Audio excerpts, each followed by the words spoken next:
கட்சியில கேட்பாங்க பப்ளிக். நீ நாயத்தை சொல்றது தானே?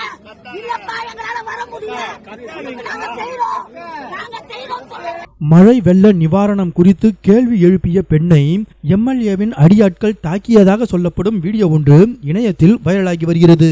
மிக்சாங் புயலால் சென்னையில் கொட்டி தீர்த்த கனமழை காரணமாக பல்வேறு இடங்கள் நீரில் மூழ்கின. மக்கள் பலரும் வீடு வாசல் மற்றும் உடைமைகளை இழந்து நிற்கும் அவல நிலைக்கு தள்ளப்பட்டுள்ளனர். சில இடங்களில் மழைநீர் வடியாமல் இன்னமும் தேங்கி நிற்பதை காண முடிகிறது.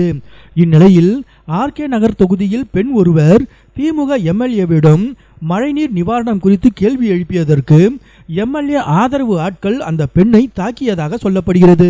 இதனால் ஆவேசமடைந்த அந்த பெண் நடு ரோட்டில் அமர்ந்தபடி எம்எல்ஏவுக்கு எதிராக போராட்டத்தில் ஈடுபட்டார். தன்னை தாக்கியவர்கள் மீது வழக்கு பதிய வேண்டும் என அந்த பெண் ஆவேசத்துடன் தெரிவித்தது பரபரப்பை ஏற்படுத்தியுள்ளது.